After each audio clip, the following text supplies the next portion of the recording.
Hello, good evening to all of you. कैसे हैं आप सभी लोग? आई होप सब लोग अच्छे होंगे। तो चलिए हम जो अपनी क्लास की जो हम सीरीज चला रहे हैं 50 क्वेश्चंस की, उसको हम स्टार्ट करते हैं। और आज हम पढ़ते हैं 5th क्लास, ठीक है, यानी कि 05 सीरीज अपनी स्टार्ट करते हैं। हमारा पहला प्रश्न है, प्रोटीन संश्लेषण के लिए ट्रांसलेशन प्रक्रिया में कौन सा आरएनए शामिल है?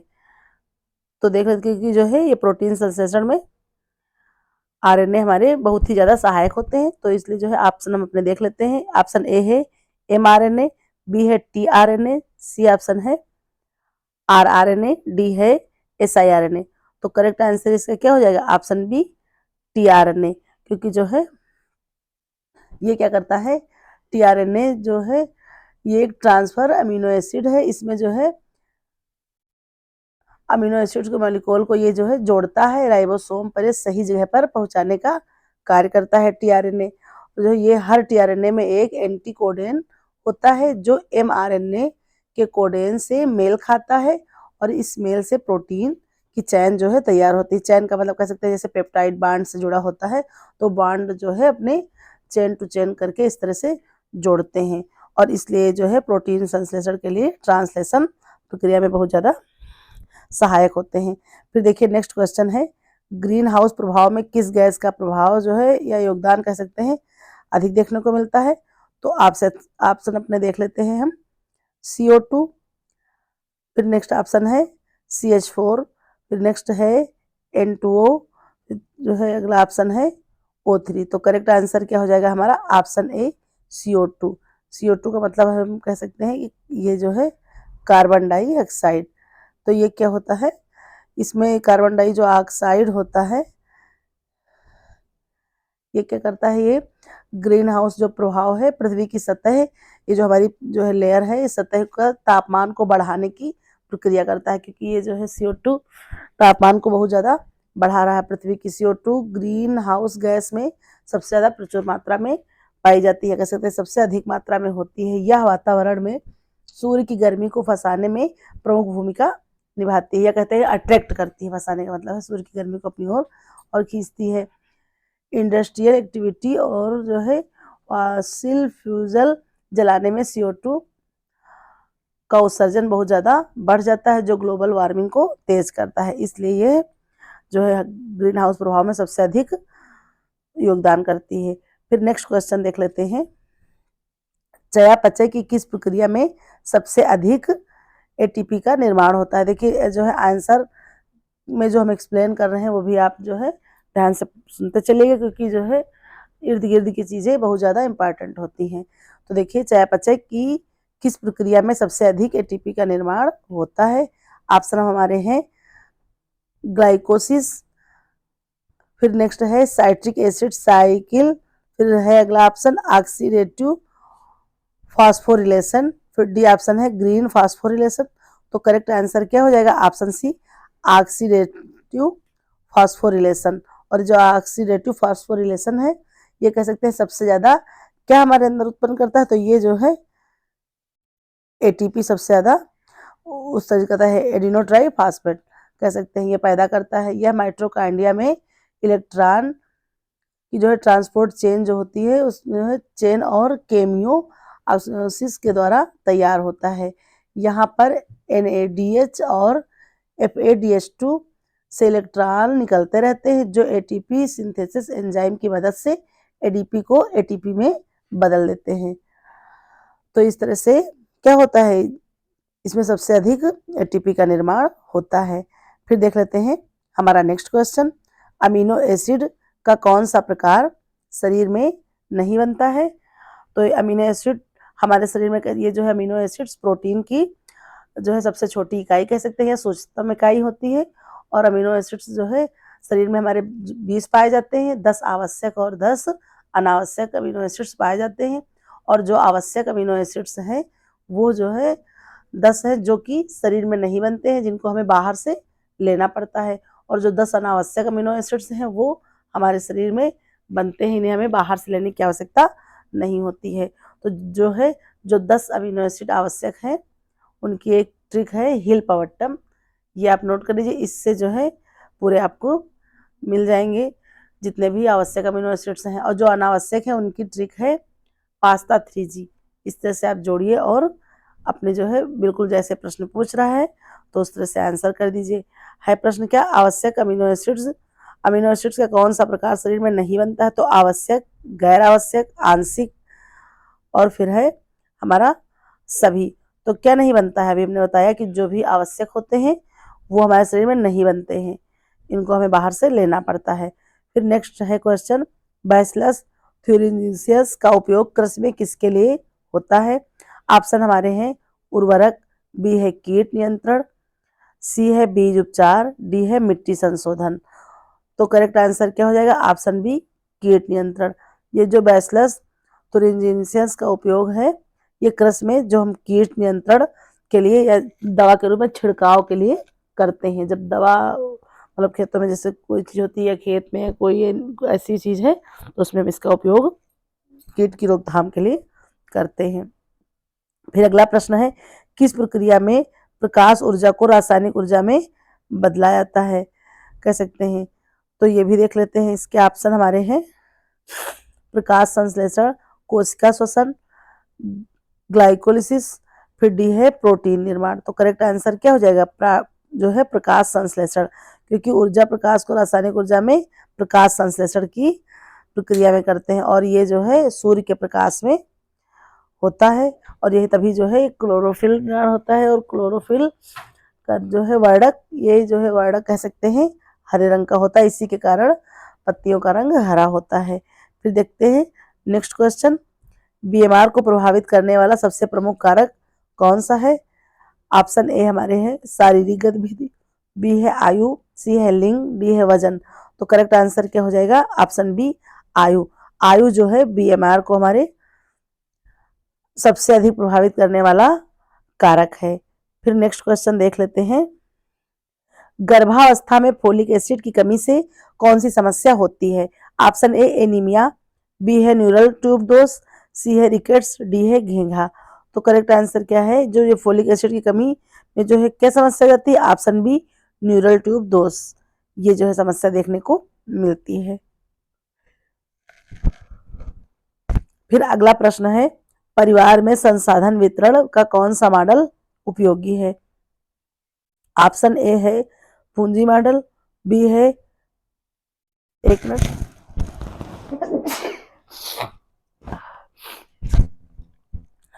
बी है पारिवारिक ऊर्जा मॉडल, सी है समय गतिशीलता मॉडल, डी है अर्थव्यवस्था मॉडल। तो करेक्ट आंसर क्या हो जाएगा? तो करेक्ट आंसर हो जाएगा ऑप्शन सी, समय गतिशीलता मॉडल। ये हमारा करेक्ट आंसर हो जाएगा।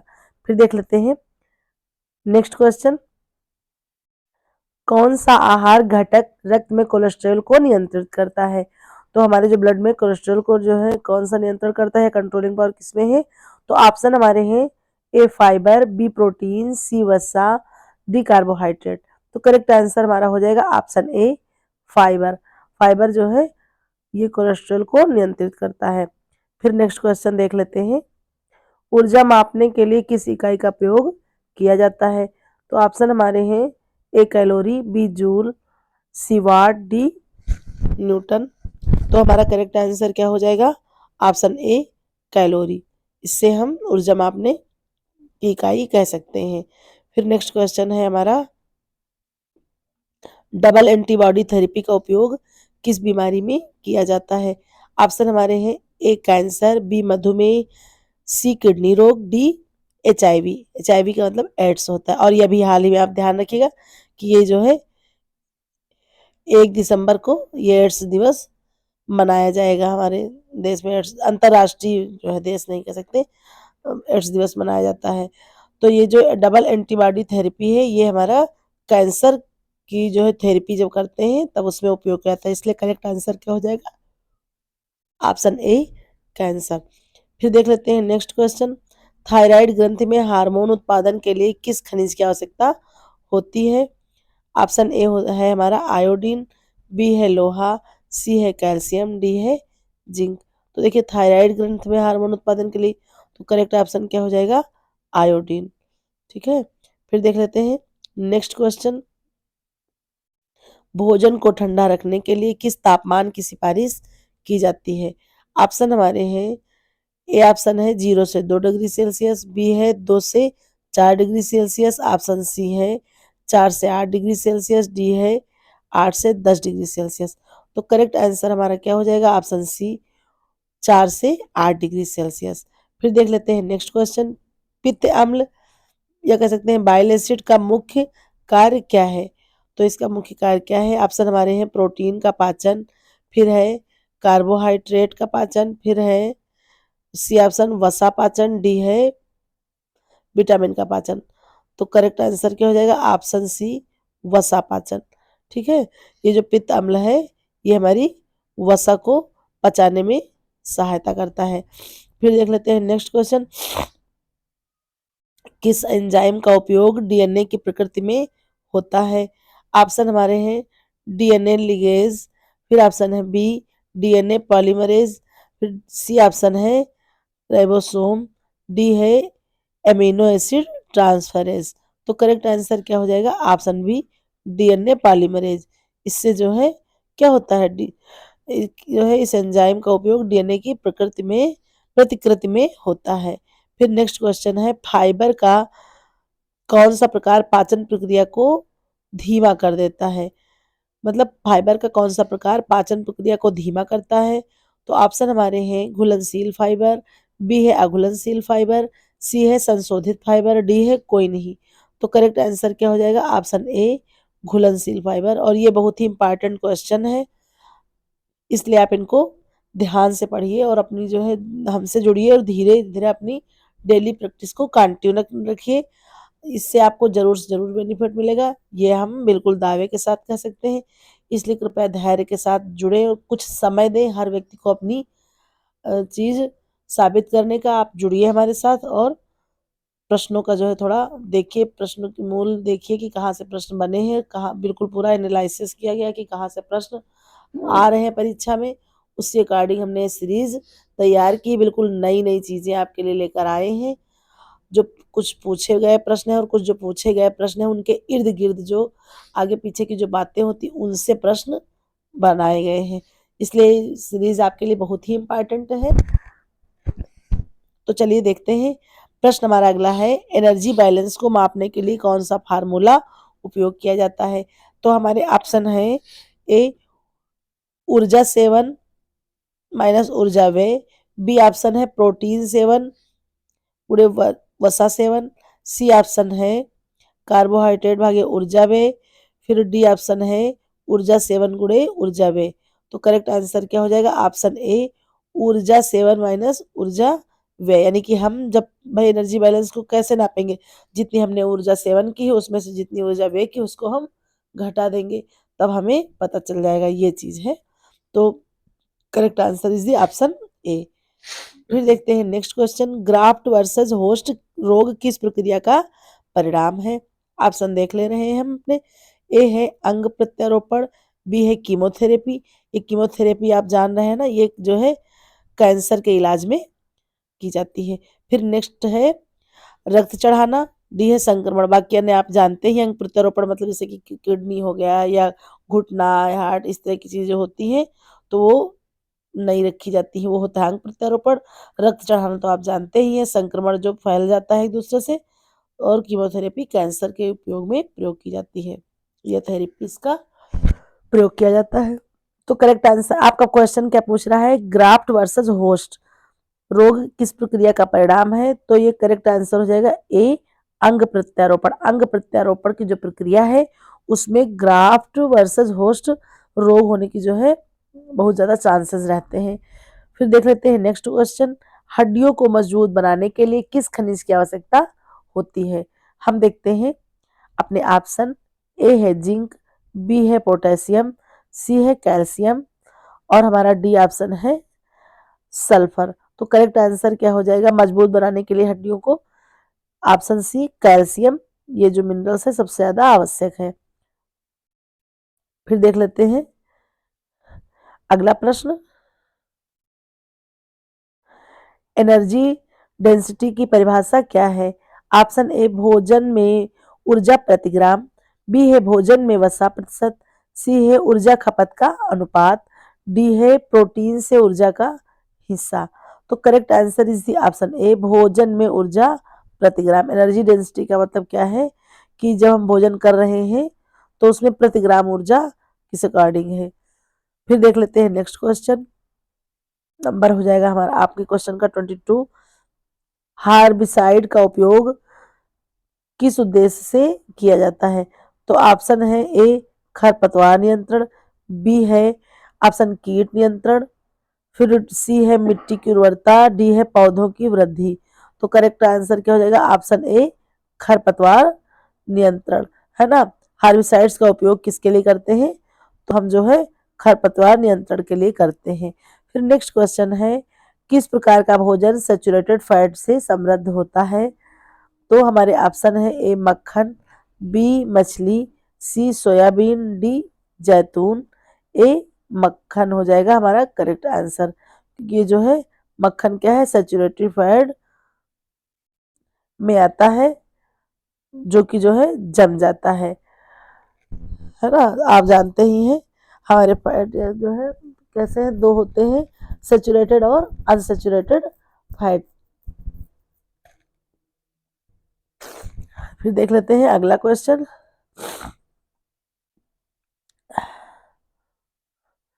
डीएनए की संरचना में कौन से आधार जोड़े शामिल होते हैं। ऑप्शन देख लेते हैं अपने,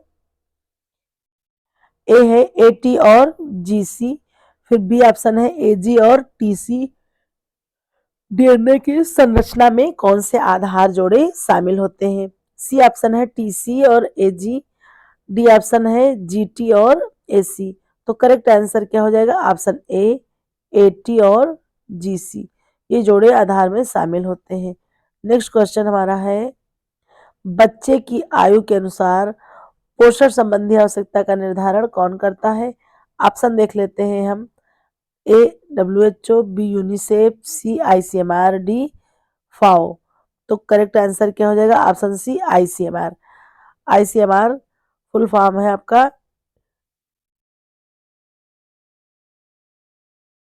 ये जो है ICMR, ये बच्चे की आयु के अनुसार पोषण संबंधी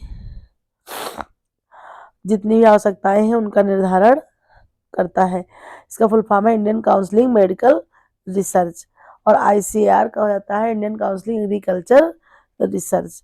तो इसमें बच्चों की हर प्रत्येक आवश्यकताओं का ध्यान रखा जाता है। नेक्स्ट क्वेश्चन है ऑप्शन ऑप्शन क्वेश्चन नंबर 26 है, केटोसिस की स्थिति कब उत्पन्न होती है। केटोसिस की स्थिति कब उत्पन्न होती है, तो ये देख लेते हैं इसके ऑप्शन, वसा टूटने पर, बी है प्रोटीन के टूटने पर, सी है कार्बोहाइड्रेट टूटने पर, डी है कोई नहीं। तो करेक्ट आंसर क्या हो जाएगा, ऑप्शन ए वसा के टूटने पर। ठीक है, यानी कि वसा के टूटने पर क्या होता है, केटोसिस की स्थिति उपस्थित हो जाती है। फिर देख लेते हैं अगला प्रश्न, बाल संरक्षण अधिनियम के अंतर्गत बाल श्रम की सीमा क्या है।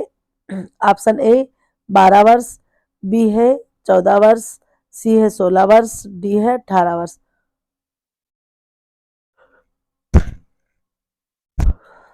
बाल संरक्षण अधिनियम के अंतर्गत बाल श्रम की सीमा क्या है, तो ऑप्शन है 14 वर्ष। 14 वर्ष से कम आयु के बच्चों को किसी भी फैक्ट्री में, किसी भी कारखाने में इस तरह से आप श्रम पूर्वक कार्य नहीं करा सकते।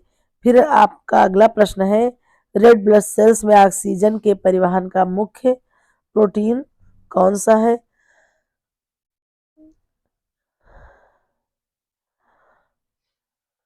ये जो है आपका क्या हो जाता है, रेड ब्लड सेल आरबीसी। तो ऑप्शन हमारे हैं मायोग्लोबिन, बी है हीमोग्लोबिन, सी है ग्लूटामाइन, डी है कैरोटीन। तो करेक्ट आंसर क्या हो जाएगा, option B haemoglobin. Red blood cells में ऑक्सीजन के परिवहन का मुख्य प्रोटीन हीमोग्लोबिन है। फिर देख लेते हैं नेक्स्ट क्वेश्चन, ट्रांस फैट को कम करने के लिए कौन सा तेल बेहतर है। ऑप्शन हमारे हैं नारियल तेल, बी है जैतून तेल, सी है वनस्पति तेल, डी है सरसों का तेल। तो जो ये ट्रांस फैट को कम करने में तेल बेहतर है, ऑप्शन हो जाएगा हमारा आंसर करेक्ट बी, जैतून का तेल। फिर देख लेते हैं आज की सीरीज का आखिरी प्रश्न। संज्ञानात्मक विकार मुख्य रूप से किस अंग को प्रभावित करते हैं? तो अपने हम ऑप्शन देख लेते हैं। ए है हृदय, बी है मस्तिष्क, सी है यकृत, डी है गुर्दा। प्रश्न फिर देख लेते हैं। संज्ञानात्मक विकार मुख्य रूप से किस अंग को प्रभावित करता है? तो करेक्ट जीन पियाजे ने संज्ञानात्मक विकास बताया है, और संज्ञानात्मक विकार सबसे अधिक प्रभावित किसको करता है? बी ऑप्शन आपका हो जाएगा मस्तिष्क। मस्तिष्क को सबसे ज्यादा अधिक प्रभावित करता है। फिर जो है इस तरह से हमारी आज की सीरीज कंप्लीट होती है। फिर अब मिलते हैं अपने नेक्स्ट वीडियो में, और हम फिर एक बार कहना चाहेंगे कि आप हमारे साथ जुड़िए और अपनी तैयारी को बेहतर करिए। डेली डेली जब आप प्रैक्टिस करते रहेंगे, पूरे आप जो है ऐसे समझ में नहीं आता, जब भी सोचते हैं कि पढ़ें 2-3 घंटे 4 घंटे लगातार समय दे, 2 घंटे पढ़ें, फिर इतना सिलेबस, इतनी कापियाँ, इतने किताब, इतने नोट्स देखकर समझ में नहीं आता है कि क्या करें। तो उस स्थिति में आप हमसे जुड़िए और अपनी जो है तैयारी को बेहतर करिए। तो इसी के साथ हम फिर मिलते हैं अपने नेक्स्ट वीडियो में। Thank you.